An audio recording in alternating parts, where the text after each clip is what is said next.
Our project is using computer vision techniques for effective disaster management assessment and classification. This is by Mohit, Anthony, and Devanshi. Natural disasters such as flooding, hurricanes, and wildfires cause extensive damage to infrastructure and communities, demanding rapid and accurate assessment for effective emergency response. The traditional manual assessment methods are time-consuming, subjective, and resource-intensive. These challenges highlight the need for an automated, scalable, and objective system to assess disaster damage quickly and accurately, enabling efficient allocation of emergency resources and reducing response time. We integrate multiple sophisticated computer vision techniques like RGB analysis, Sobel edge detection, local binary patterns, and Gabor filters to create a comprehensive analysis framework. There are 4 goals for this project. One is to develop reliable disaster classification system which can accurately distinguish between 2 types of natural disasters, which is Midwest flooding and Southern California fires. Outcome is a robust system to classify disasters based on visual patterns. Second is to quantify damage intensity, develop a nuanced assessment system to rate damage levels due to Hurricane Matthew on a scale of 0, which is minimal, to 3, which is severe. Third is to compare methodologies and evaluate different analytical approaches for disaster assessment between principal component analysis and logistic regression, convolutional neural networks. The outcome is to identify trade-offs and recommend the best performing models for real-world disaster response. Fourth is to ensure that the developed methods are scalable and deployable in real-world scenarios. The dataset is derived from XView2 challenge dataset, which includes satellites images of buildings affected by Midwest flooding, SoCal fires, and Hurricane Matthews. These comprehensive image datasets has been carefully structured to enable robust model development and validation. As you can see from the graphs, the Hurricane Matthew dataset is the largest, comprising of 11,151 aerial images, followed by SoCal fire and Midwest flooding. With respect to label distribution of different disasters, Hurricane Matthew dataset shows the most varied distribution of damage levels, making it particularly valuable for damage assessment modeling. Some of the data pre-processing techniques that has been involved is image standardization to handle unstructured image data where each image has different dimensions. We use 2 methods. One is direct padding and second is adjusting aspect ratio. We go ahead with adjusting aspect ratio to preserve image integrity as seen in the image as well. Second is to handling class imbalances. We apply a balanced class weight. Third is feature extraction. We extract the mean RGB values from each image. This helps the model to distinguish between different disaster types based on color cues, such as prevalence of red hues in wildfire image or blue and gray tones in flood image. The SoCal fire shows a stronger presence of red tones, which is expected due to the prevalence of fire and heat in the images. Hurricane Matthew and Midwest flooding shows lower red intensities with higher intensities of blue and green. Hurricane Matthew and Midwest flooding have similar RGB distributions. And Sobel filtering and Gabor analysis, we extract structural information by applying the Sobel filter to calculate edge intensity, as you can see in these images that follows.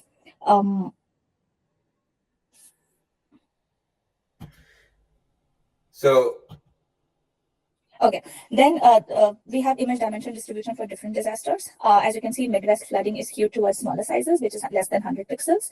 SoCal fire shows a bimodal distribution with some images exceeding 800 pixels, and Hurricane Matthew is predominantly smaller with less than 100 pixels with balanced width and length.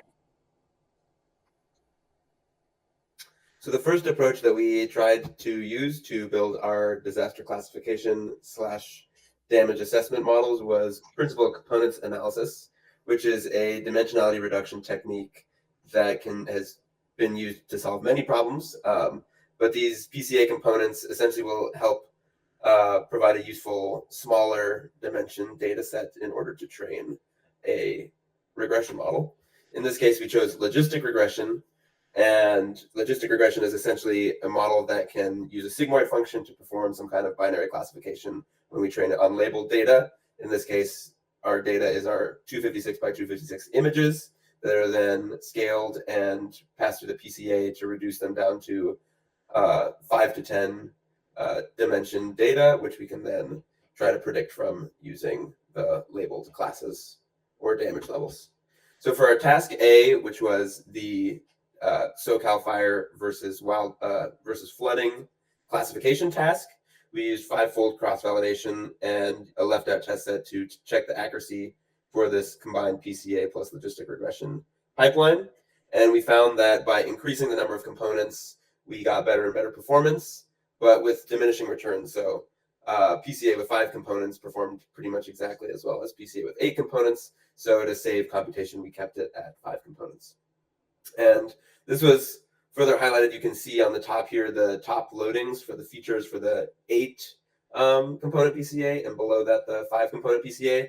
And you see that also reflected on the logistic regression coefficients on the left, the most used features are the RBG values, specifically the green component seems to matter a lot, and those correlate very strongly to the first principal component.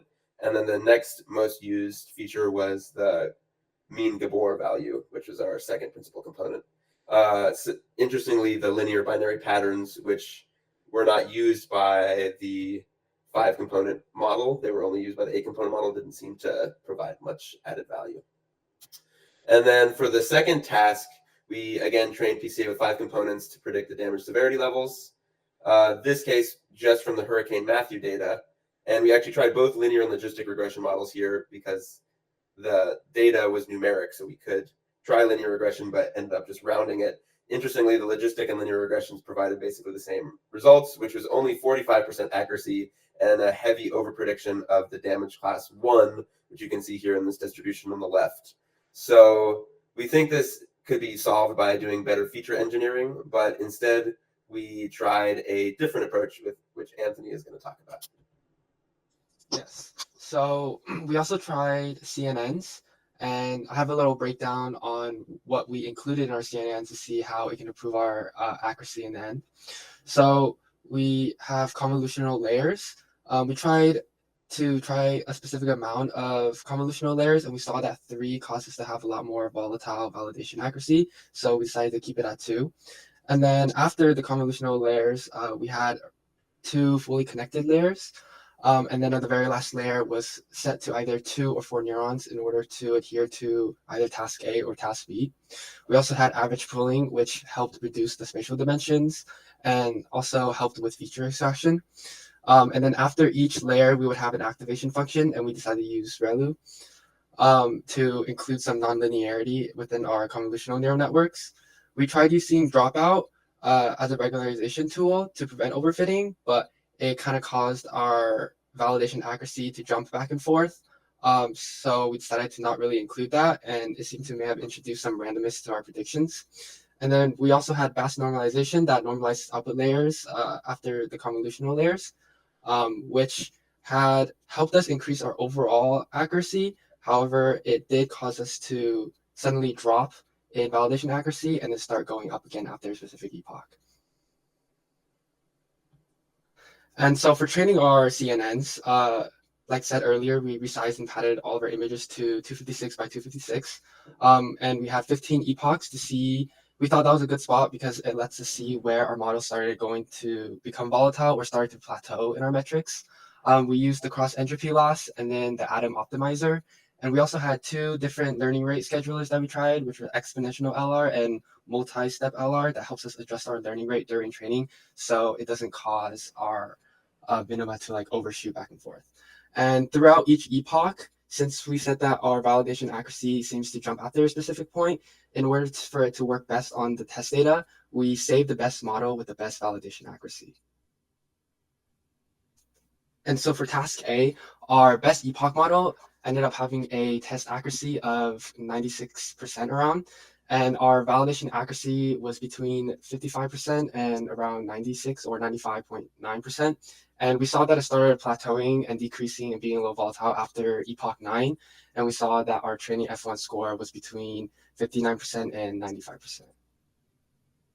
And then for our task B, we saw that our best epoch model yielded a test F1 score of around 55.9%.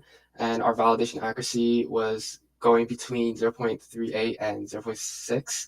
And we also started to see that the plateauing started happening much later than task A, around epoch 11. And we saw that our training F1 score was between 0.31 and 0.58. Some of the ethical concerns that we could think of is one being resource misallocation. There's potential for misclassification that could lead to misdirected emergency resources, leaving severely impacted areas underserved. The bias in data, underrepresentation of specific disaster types of regions in training data that limit model applicability and reinforce systemic inequities. risks of breaching privacy or using satellite imagery without consent, on which the model is trained on. And we need human oversight, and we need to balance automation with contextual, transparent, and equitable human decision making to mitigate risks. The societal impacts for these models are enhanced emergency response, where rapid, accurate damage assessments can enable swift and effective resource allocation to areas most in need. Very much important for climate change adaptation, scalable approach addresses the growing frequency and severity of natural disasters, aiding resilience building in vulnerable regions, minimizes harm, it reduces human suffering, saves life, and mitigates long-term socioeconomic consequences of disasters. And it also emphasizes transparency and explainability to foster confidence in AI's role in critical disaster response. Thank you.